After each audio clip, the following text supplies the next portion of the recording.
মই আহি পালো ইতিমধ্যে চান্দনী চক আৰু এই অটোৰ পৰা নামি এতিয়া বৰ্তমান চান্দনী চকৰ গুৰুদ্বাৰাৰ ওচৰত আছো।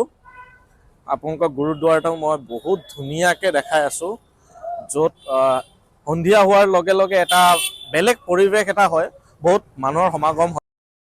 প্ৰথমতে আপোনালোকক গুৰুদ্বাৰাটোৰ বিষয়ে অলপ জনাওঁ আৰু দেখাওঁ কি কি আছে কি কি নাই।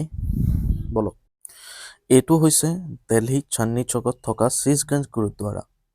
মেইন কথাটো হ'ল, হিন্দুসকলে যেনেকৈ মন্দিৰত যায়, ঠিক মুছলিমসকলেও মছজিদত যায় আৰু শিখসকলেও গুৰুদ্বাৰত আহে, আমি সকলোৱে জানো। কিন্তু মেইন কথাটো হ'ল যে গুৰুদ্বাৰা এটা এনেকুৱা পবিত্ৰ জেগা হয়, য'ত জাতি ধৰ্ম বুলি কোনো কথা নাই। হিন্দু মুছলিম শিখ সকলো মানুহ আহিব পাৰে, আৰু যেতিয়া সকলো জাতিৰ মানুহে মাথাত সেই গুলপীয়া বা ৰঙা কাপোৰখন মাৰি থাকে, সঁচাই দেখি সকলোকে বহুত ভাল লাগে।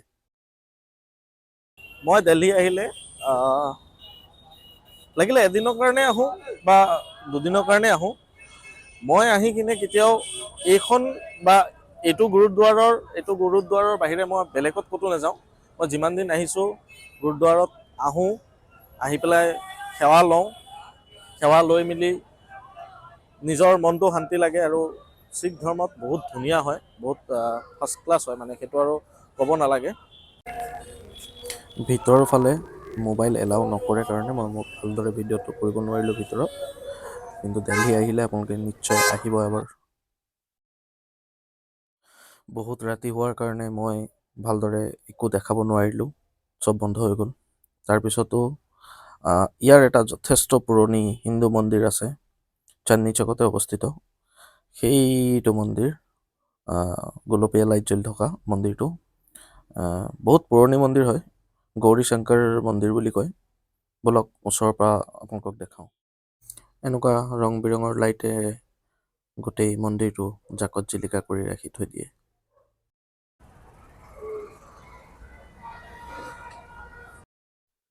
ভাৰতৰ ৰাজধানী দিল্লীত অৱস্থিত মোগল স্থাপত্য শৈলীৰে নিৰ্মিত এই ভৱিষ্যত ঐতিহাসিক শিল্পকৰ্মটোক পঞ্চম মোগল শাসক শ্বাহজাহানে নিৰ্মাণ কৰিছিল।